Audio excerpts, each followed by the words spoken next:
adding in the verbal cue, because we can see that Luna's got a good concept, right? She's hopping on easily. Is we're going to give the cue as we're luring to place. Yes. And rewarding again when all 4 paws are on. Break. Yes. Good girl. Place.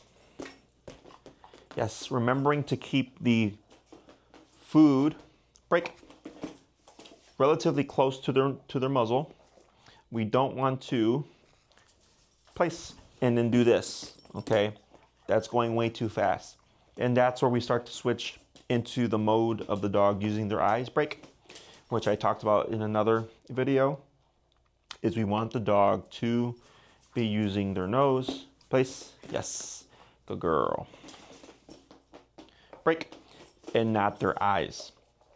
So again, we want to avoid place, moving too quickly where the dog has to catch up, especially with puppies, because if you go too fast for a puppy and they get too far, break, they lose interest and they'll walk off on you, and then you have to gain their interest back. Here, place for Luna, since she's got a decent food drive, she's still maintaining the target and still, completing the task. But again, that would be the incorrect way of going about it, and that is something that I would stress. Break. Because if you're continuously using the dog's nose whenever you're shaping your obedience, in the future, if you wanted to do fun things like, shaping the weave, or shaping a figure 8, or shaping, going in a circle, or shaping the behavior of the finish to the right, to the front, to the center, all those things use food and luring, but really depend on the dog's scent, right? To follow the hand and then go into those specific positions that we're looking for. So you're really priming the dog for future obedience, future tricks, if you so desire. Again, food is a great tool. I just don't rely on it to create reliable obedience. It's great for foundational things. It's great for shaping the behavior. It's great for when we're crate training or potty training. But at some point it does hit a ceiling, and that's when we look to other tools like the Aversives to help solidify the obedience in order to correct things that the food itself cannot correct. Because food is not good for correcting behaviors. Food is good for reinforcing behaviors.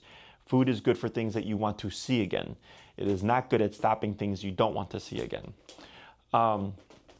So with the place command, similar to the down command, it's meant for extended use. Here I don't have Luna on a leash, but if I wanted to reinforce stationary control, again, I'd want to bring the dog, have the dog leashed.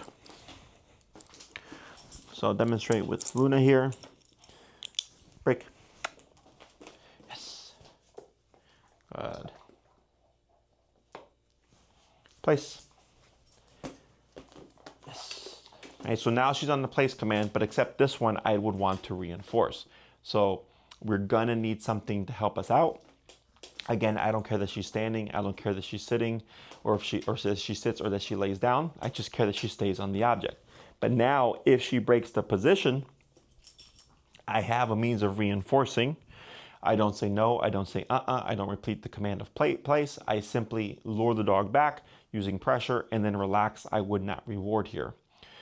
You could with a puppy, especially if the puppy's having difficulty. Sometimes puppies, especially with the Kuranda beds, they will be apprehensive. They'll put the brakes on. It can happen, but it's very rare that a puppy will freak out. But if, again, we see that kind of behavior, we want to commit to getting them to complete the task and rewarding once they do, to teach them there's nothing to freak out about. Freaking out doesn't get you what you want. Plus, once you complete it, pressure turns off, or the leash pressure turns off, but then also something good comes from it, okay? For other dogs, like in this case with Luna, if she broke off, I would simply just lure her back, or not lure, I would lead her back using leash pressure. And I would repeat that over and over again until she realizes, okay, it doesn't matter how many times I come off, Jesse's gonna bring me back. Do keep in mind, without an aversive, you're not gonna get too much extended for place command. It's indefinite technically speaking, once I send the dog to place, if I want them to be there for 2 hours to 4 hours or whatever the time frame is, it is perfectly doable. However, so here, right, she breaks off. I use the leash pressure. Notice I just pulled up and back and I just held, and then eventually she went back on her own, and the moment she did that, I released the pressure, right? So that's me reinforcing the command, but that's not an aversive for a dog.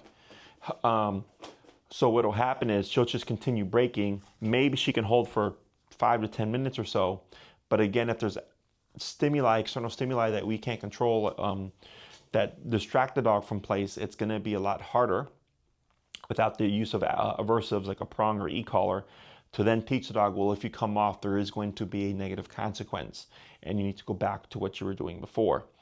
So again, this is great for puppies under 6 months. It's great for foundational stuff. It's not necessary if your intention is to, in the future, do prong or remote collar training.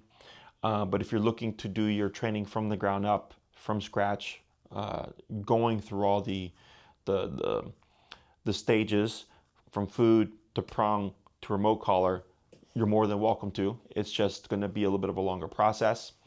But there's nothing wrong with it, as it just does help the dog over the course of time gradually learn how to understand and adapt to pressure. So this wraps up the place command for today's video.